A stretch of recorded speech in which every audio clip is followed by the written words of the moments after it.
Mag-aalmusal ang mga Inday ng Taiwan. Ayan, bagong sweldo ang ulam pansit canton. Ayan no, bagong sweldo pansit canton ng ulam. Tinapay. Ilan ang itlog? 4. 4 na itlog. O, diba? Ganyan ang mga OFW ng Taiwan. Kakasweldo lang ay ang ulam ay pansit canton. Ano yun?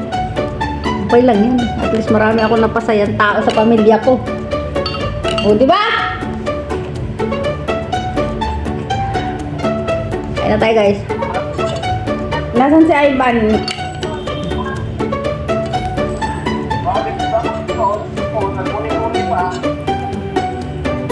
Ganyan yan, guys. O, ganyan, o. Ganyan. Tawagan ko yung patano na maluto na kakain. Ang layo na kasi na nila nisngan. Nasaan? Tindahan. Sa tindahan ka nagluluto. Hindi ka nagluluto doon sa ano? Amito ang doon. Wala nga akong malutuan doon. Okay lang yan. At least hindi ka mamamaho. Saka merong apartment na bawal magluto. Pero pwede ka diyang maggamit ng rice cooker tapos yung initan. Kain tayo, guys. Yung initan ba ng tubig para anytime na gusto nyo magkape. Hindi na sasabi ko sa niya.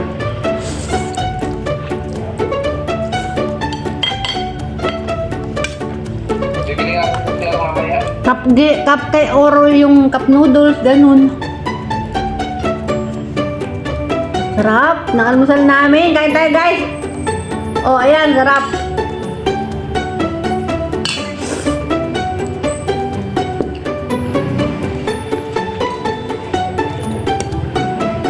Bagong sweldo pero ang ulam may pansit canton, pero may itlog naman. Sarap. Kaya mo yan, 2 itlog.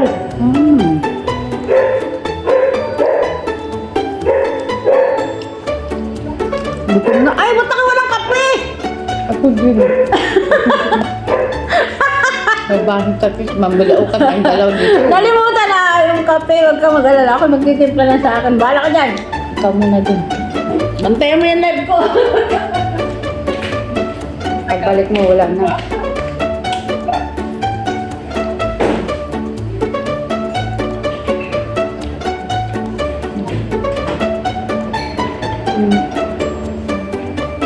Kasi pala yung ano ko. Wala na ako Tubig mainit. Ba't mo iniiwanan? Iniiwanan yung live. Kita-kita tayong dalawa. Dapat hindi iniiwanan yung live. Nakalag tayo iniiwanan. Pinaukan na ako. Gaya-gaya. Ayan guys, nagtimpla talaga akong kape kasi nalimutan ko. Ayan Nagsabay pa na Black coffee. Kasi ibalin talaga. So, nakisabay. Hindi binantayin yung live ko ng tao. Si Lisngag naman, hindi binabantayan yung live. Ano yung niluluto mo, Lisngag, dyan? Corn beef. Corned beef. Almusal dito ako yung mga prato ni corn beef. Ano niya yung data ko? Paupulan? Ha? Paupulan ba? Kuha ka na dito. Alam na, Gigi. Day off mo pala, Lisngag, ngayon, ha? 2 araw ka na nag-day off, Lisngag. Kasi ito ko dito. Alam, grabe ka naman. Nawawala ang customer mo. Ay, ano pa yung ano ko, yung bulan ko ito, magkano pa makakita.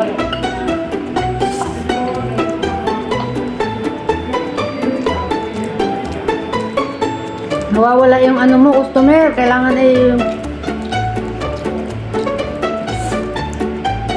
huwag ka nga mag-bitchin, Lisngag. Kaunti lang, kamay pa pamasa. Wow.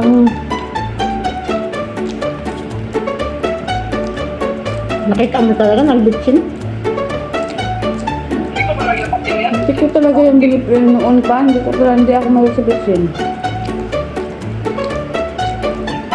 Ayan kami dito guys, hindi gumagamit ng kahit ano, ng bitchin. Wala kaming ginagamit na ano.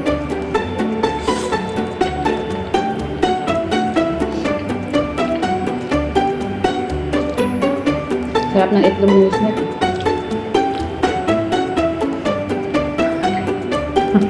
Ay, Kaya talaga yung kumaya. ay. Isipin ko lang itlog to. Itlog ni Listingag. Pasensya na kayo guys. Meron kaming kano, yung kabidyo ko yung asawa ni Evelyn. Itlog ni Snack na bugok. Pinag-iinteresan ni Evelyn yung itlog ni Listingag. Ano ba yun? Pinagpapantasihan. Pinagpapantasyahan. Sarap.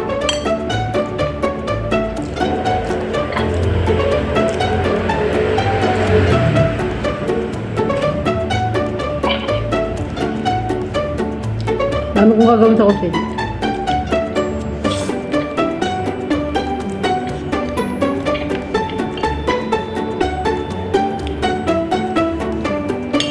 Tubig ka lang guys. Ano? Diba yun?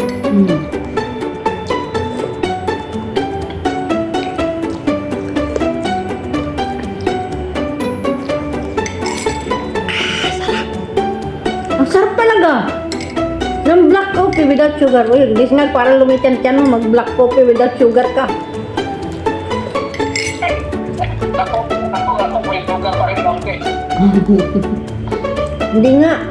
Alam mo, Lisnag, kaya lumalaki ng tiyanin mo. Kasi sigarilyo mo, yung usok ay pumapasok doon tapos pag nabubumba.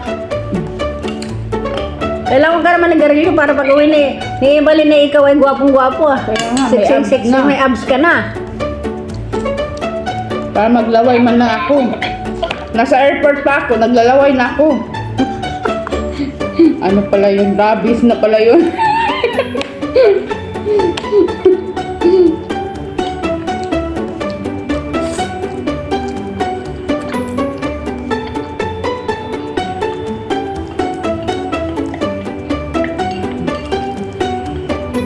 Mahalin mo yung kapitbahay mo, Lisnag ah.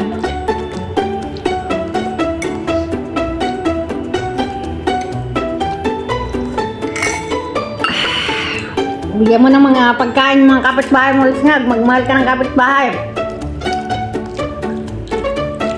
Nakaulit lang ko. Saka kayo.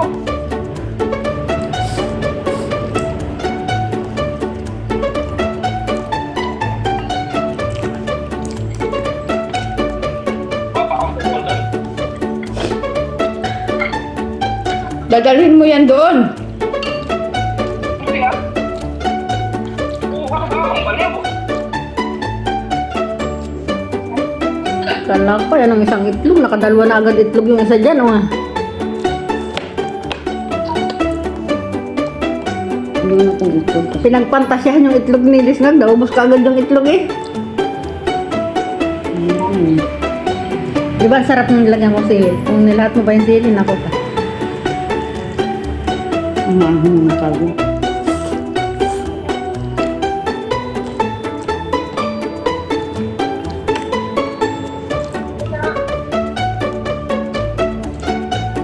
Hindi sa Marinda sa mga puta. Mawatan ka customer, magtinda ka bukas.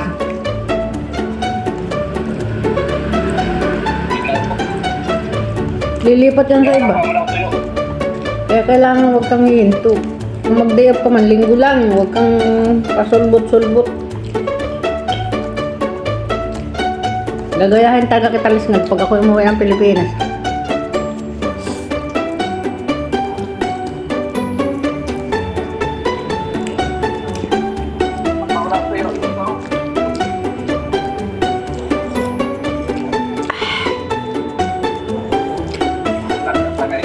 Sarap.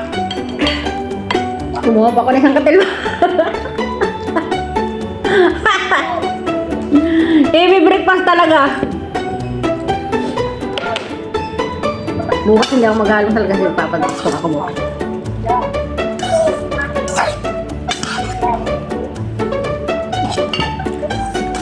Check up ako bukas sa umaga. Mainit.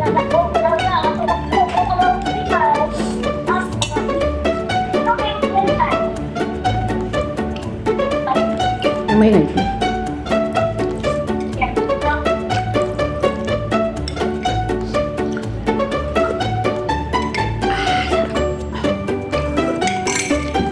Ah! Alam! Ang talaga.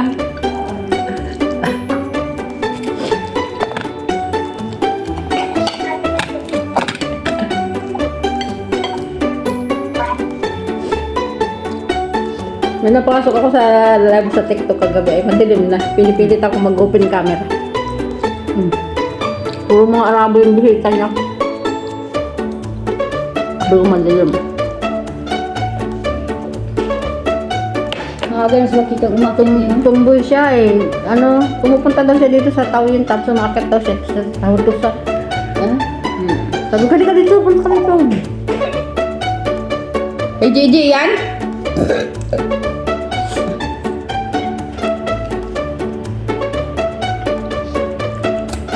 Mga ano kasi naman eh, mga karamihan naman kasi sa tumboy, daming ano eh, daming syuta. Lalo na pag nasa social media, yung sa TikTok na, daming mga syuta-syuta niyan. Kay JJ ka kumuha ng tuyo. Lalong pagwapa ang tumboy. Baba nulo.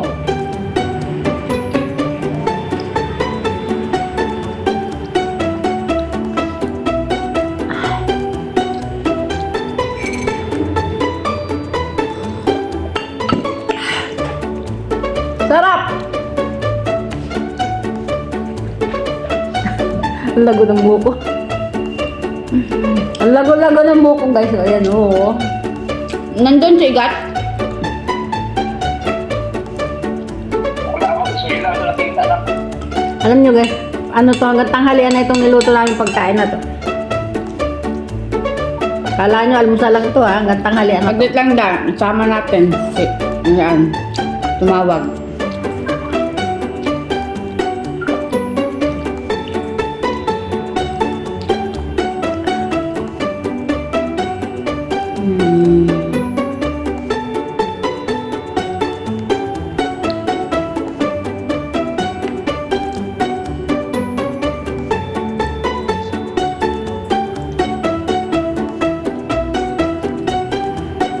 Saan? Tumawag kasi si Lisngag. Tumawag si Lisngag. Sabi ko, i-join kita. Kain! Kumain kami. Babay na po. Kape. Ah, Baka po. Kape.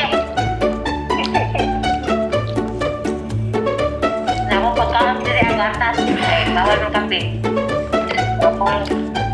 Ganda na po, ano po, ng black. Bye-bye na.